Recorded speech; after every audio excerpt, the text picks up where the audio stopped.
भवानीनगर परिसरात 25 जुलै रोजी झालेल्या घरफोडी प्रकरणी पोलिसांनी 2 आरोपींना अटक केली आहे. नरेश रोशन उईके आणि राम हेमराज सोनकोसरे या दोघांना डीबी पथकाने सीसीटीव्ही फुटेज व गुप्त माहितीच्या आधारे ताब्यात घेतले. त्यांच्याकडून सुमारे 13,400 रुपयांचा मुद्देमाल जप्त करण्यात आलाय. या गुन्ह्यातील मुख्य आरोपी इरफान शमशाद अन्सार हा फरार असून त्याचा शोध सुरू आहे. पोलिसांच्या माहितीनुसार तो सराईत घरफोड्या असून नागपूर शहरात त्याच्यावर अनेक गुन्हे दाखल आहेत.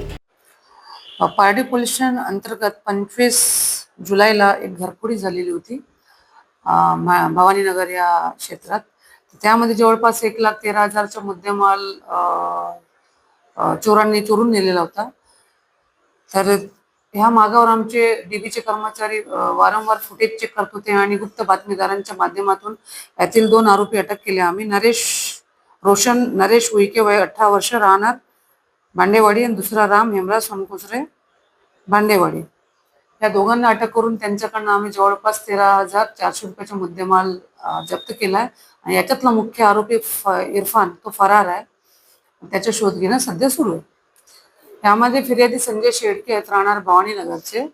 ते दाराला कुंडी कुलूप लावून बाहेर गेलेले होते आणि तेच त्यांनी बघितलं की बाहेर लॉक दिसलं गेटला आणि त्यांना हे वाटलं की घरात कुणी नाही. तेच त्यांनी बघून यामध्ये घरफोडी केलेली आहे आणि घरफोडी झाली आणि आता जे परतचा मुद्देमाल आहे त्याचा तपास सुरू आहे. पण जेव्हा आम्ही वारंवार गुप्तचर आपली गुप्त यंत्रणा ऍक्टिव्ह करून आणि त्याचप्रमाणे फुटेज बघून आपण जे आमचे डीबीच्या पथकातले अधिकारी व कर्मचारी आहेत त्यांनी ह्या आरोपीचा शोध घेण्यात यश मिळवलेलं.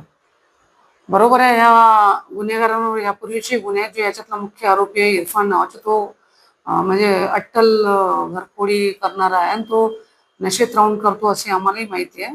तर यांची मॉडस हेच आहे की तो दुसऱ्या मुलांना सोबत घेऊन जिथे निर्जन आहे किंवा ज्या घरात कोणी दिसत नाही आहे, ज्या घरांना कडी कुंडा लॉक लावून दिसते असे घरांची ते रेकी करतात ना, अशा घरांना ते टार्गेट करतात. तर आम्ही त्या प्रकारे जनजागृती पण नागरिकांमध्ये करत आहोत. नाही, मुख्य आरोपी जो इरफान आहे, इरफान नावाचे जो इरफान शमशाद अन्सारी वय 22 अंबेनगर भांडेवाडीचा, याच्यावर भरपूरशे घरफोडीचे वेगवेगळे नागपूर शहरात गुन्हे आहे. हाच मुख्य आरोपी आहे. इतर 2 गुन्हेगारांवर तितके गुन्हे नाही आहेत. लोकवाहिनी मीडियासाठी विशाल बंबडवार यांची रिपोर्ट, नागपूर.